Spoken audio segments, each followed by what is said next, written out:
खाने के लिए पगला हो गया थे कितना दिन वो चलाया ही नहीं।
আমাৰ ছাৰ মানে বেপাৰীখিনি অলপ অভিযোগ আছে তাত মানে আমাৰ মানে গেটত এণ্ট্ৰি লোৱা হয় কোনো ৰিচিপ্ট নিদিয়াকৈ আৰু ভিতৰত আকৌ মানে আপোনাৰ হাত চাটো লোৱাই হয় তাৰ ওপৰেঞ্চি মানে ভেটেনেৰি লোৱা হয় আকৌ ফৰেষ্ট লোৱা হয় ঝাৰু আৰু হেৰিয়ত আৰু মানে আপোনাৰ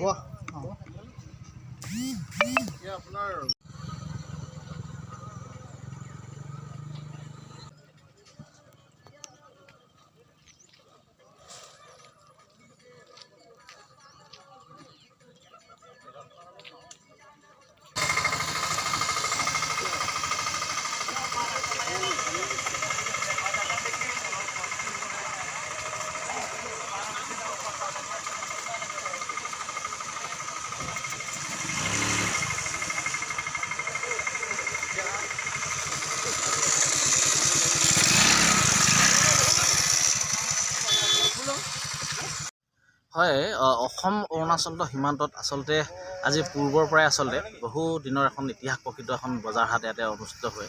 আমি আচলতে জন্ম হোৱাই নাছিলোঁ তেতিয়াৰ পৰাই আচলতে বজাৰ হাট ইয়াত অনুষ্ঠিত হয় আৰু আমি দেখিবলৈ পাইছোঁ যে এই বজাৰ হাটখন আচলতে অৰুণাচল চৰকাৰে জিলা প্ৰশাসনে আচলতে কোনো ধৰণৰ নটিচ নিদিয়াকৈ জাননী নিদিয়াকৈ আমাৰ থলুৱা যিসকল ব্যৱসায়ী আছে বিভিন্ন দূৰৰ পৰা আচলতে ব্যৱসায়ীসকল আহে তেওঁলোকক আচলতে আজি বিগত 7-8 মাহ দিন আচলতে বন্ধ কৰি দিয়া হ'ল। কিন্তু এই 7-8 মাহ দিন বন্ধ হৈ যোৱাৰ ফলত আমাৰ যিসকল থলুৱা ব্যৱসায় বাণিজ্য কৰা ব্যক্তি আছিল ব্যৱসায়ীসকল আছিলে আচলতে তেওঁলোকে সমস্যাৰ সন্মুখীন হৈছে আৰু আমাৰ যিসকল থলুৱা ব্যৱসায়ী আছে ইয়াতে এইসকলে আচলতে নিজৰ ঘৰত উৎপাদন কৰা বহু বয় বস্তু আচলতে কেঁচা সামগ্ৰীৰ পৰা আদি কৰি শাক পাচলি এই বজাৰখনতে আচলতে এই অঞ্চলতে তেওঁলোকে বিক্ৰী কৰিব পাৰে।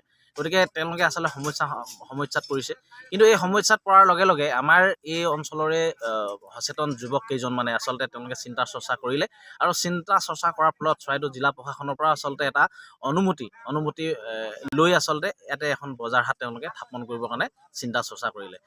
ঠিকেই আছিলে সেইটো কথা আৰু আমি দেখিবলৈ পালোঁ যে যোৱা সপ্তাহত অৰুণাচলৰ পৰা দুজনমান ব্যক্তি আহি আচলতে এই বজাৰখনৰ এটা বন্ধ কৰিব লাগে বুলি এটা হুংকাৰ প্ৰদান কৰিলে। এতিয়া কথাটো হ'ল যে হুংকাৰ প্ৰদান কৰাটো কিন্তু আমি গৰিহণা জনাইছোঁ। হুংকাৰ প্ৰদান কৰাটো কেতিয়াও আমি মানি নলওঁ। আমি অসম জাতীয়তাবাদী যুৱ ছাত্ৰ পৰিষদে প্ৰথমে আমি যিকেইজন ব্যক্তি ইয়াত হুংকাৰ দিলে তেখেতলোকক গৰিহণা জনাইছোঁ আৰু চৰাইদেউ জিলা প্ৰশাসনকো ব্যৱস্থা গ্ৰহণৰ দাবী জনাইছোঁ। এতিয়া কথাটো হ'ল মূল বিষয়টো হৈছে যে অসম অৰুণাচলৰ এটা সম্বন্ধ আছে। এই সম্বন্ধ আচলতে ব্যাঘাত জন্মাব বিচাৰিছে নেকি এটা প্ৰশ্ন উদয় হৈছে। যদি ব্যাঘাত জন্মাব বিচাৰিছে তেতিয়াহ'লে আমাৰ যিখিনি কৰণীয় আমাৰ যিখিনি কাম কাজ আছে আমি যিহেতু অসম জাতীয়তাবাদী যুৱ ছাত্ৰ পৰিষদৰ হৈ আমি বিভিন্ন সময়ত অসম অৰুণাচল সীমান্তত যেতিয়াই কিবা এটা সমস্যা সমাধান কৰিবৰ কাৰণে সমস্যা আহে তেতিয়া আমি আমাৰ দল সংগঠনখিনি একত্ৰিত হৈ আমি চৰাইদেউ জিলা প্ৰশাসন একত্ৰিতভাৱে আলোচনা মৰ্মে আমি এই সমস্যাৰ সমাধান কৰিবৰ কাৰণে আমি ইয়াতে এখন আলোচনাত আমি বহোঁ। কিন্তু এতিয়া কথা হ'ল যে তেওঁলোকে যদি হুংকাৰ প্ৰদান কৰিছে বন্ধ কৰিব লাগে তেতিয়াহ'লে আমি আজি 7-8 মাহ দিন যেতিয়া তেওঁলোকে বন্ধ কৰি দিলে সেই 8 মাহ দিনত বন্ধ কৰাৰ ফলত আমাৰ যিসকল ব্যৱসায়ীসকলৰ কথা কিয় নাভাবিলে।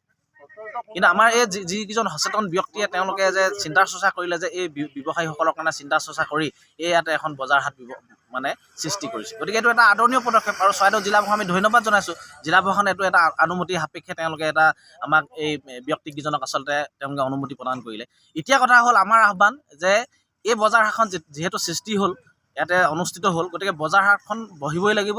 গতিকে আমি চৰাইদেউ জিলা প্ৰশাসনে যিহেতু অনুমতি প্ৰদান কৰিলে, গতিকে অনুমতি প্ৰদান কৰাৰ কাৰণে চৰাইদেউ জিলা প্ৰশাসনে যিহেতু আমি টেক্স দিয়া হৈছে, এটা ৰয়েলিটি আমি এই বজাৰখনৰ পৰা অসম চৰকাৰলৈ দিয়া হৈছে।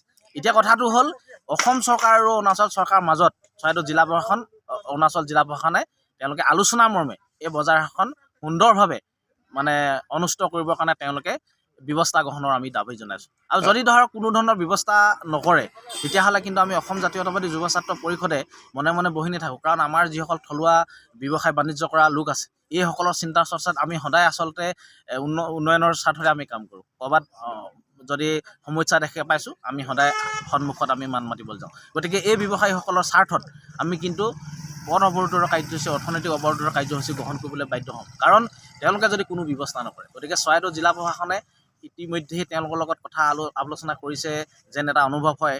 কিন্তু আজি ইতিমধ্যেই চাৰ্কুল অফিচাৰ মহোদয়, চক্ৰ বিষয়া মহোদয় উপস্থিত হৈছিলেহি। গতিকে চক্ৰ বিষয়া মহোদয়ে কি বাৰ্তা দিলে মই এতিয়ালৈকে গম পোৱা নাই।